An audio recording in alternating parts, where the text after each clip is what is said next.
কুমারপুরে সোনারপুর উত্তর বিধানসভা 151 নম্বর বিধানসভা থেকে আমি প্রার্থী পেয়েছি।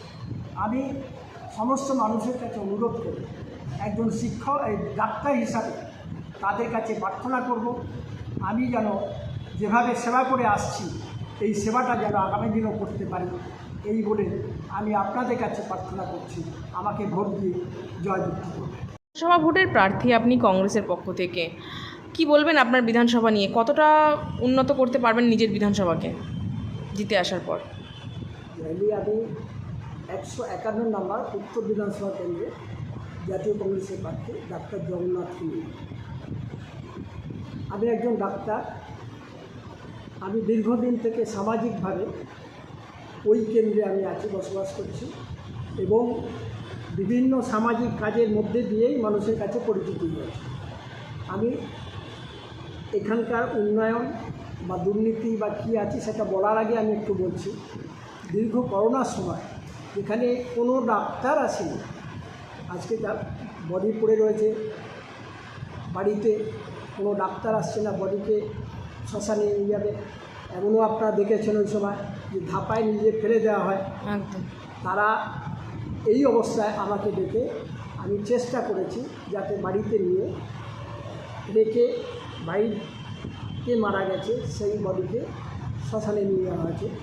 এই যে সামাজিক কাজগুলো ছিল এবং মানুষের সেবার জন্য যে কোনো ডাক্তার যেখানে আসেনি, আমি নিজে দিনের পর দিন 3টি বছর 2020 থেকে এবং 21-22 শেষ পর্যন্ত কিছু লোভের আশায় তারা থাকবে, কিন্তু ভেতরে ভেতরে মানুষ খুশি হয়েছে যে আমার মতো মানুষ তারা বিভিন্ন ধরনের স্বাস্থ্য সচেতন শুধু নয়, মানুষকে অন্তত নিজেদের এই যে দুর্নীতি, সিন্ডিকেট রাজ, মানুষের কাছ থেকে টাকা শোষণ করা, জোর দখল করে গলা টিপে ধরে তাদের কাছে আদায় করে নেওয়া।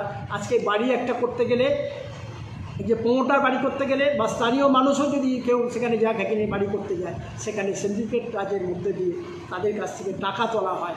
বালি তাদের সিন্ডিকেট থেকে নিতে হবে, ইট তাদের সিন্ডিকেটের কাছ থেকে নিতে হবে, সিমেন্ট তাদের কাছ থেকে নিতে হবে।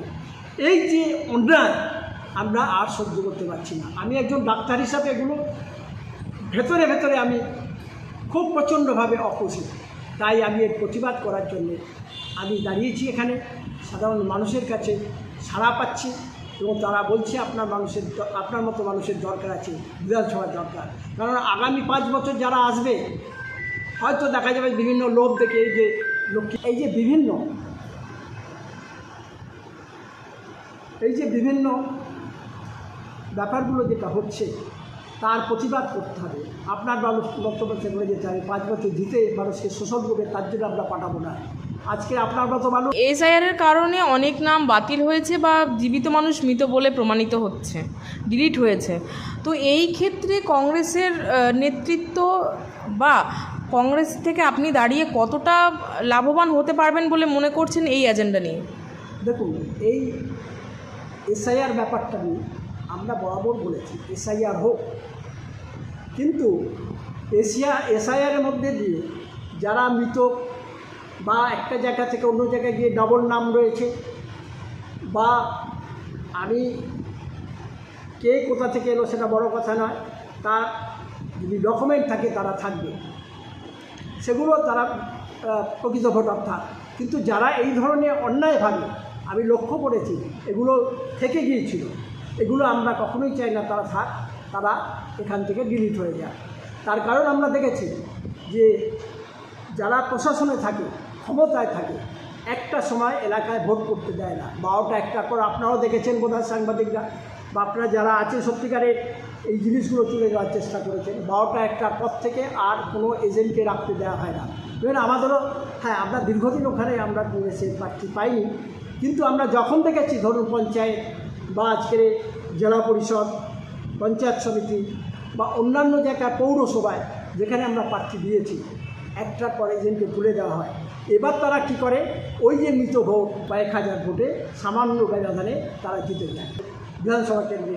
আমিও ঠিক একইভাবে বিভিন্ন মানুষের কাছে বলেছি, আপনাকে আমরা হেল্পও করেছি, কিন্তু কিছু কিছু ক্ষেত্রে লজিক বলছে আমার এটা দরকার, আমি ক্ষমতা আসবো। কিন্তু আমার বক্তব্য যে কে মুখ্যমন্ত্রী সেটা বড় কথা, কিন্তু আজকের এই 5টা বছর এই কেন্দ্র থেকে কে যাবে সেখানে তার প্রতিবাদ করবে, যেই মুখ্যমন্ত্রী হোক।